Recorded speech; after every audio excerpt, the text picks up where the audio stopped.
Ito na yung nailagay natin ngayon mga boss, yung apat na glass na yan.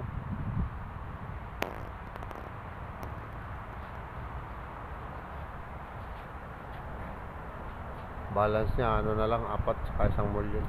Dalawa dyan sa gitna, doon sa dulo isa,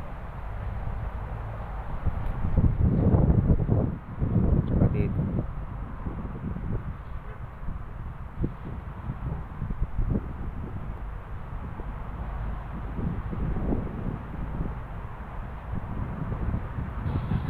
Maraming salamat sa lahat na patuloy na nanonood.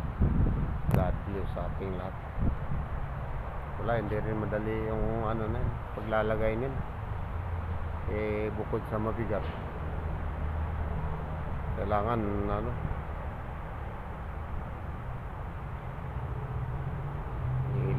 position mo muna yung scaffolding at saka kahoy.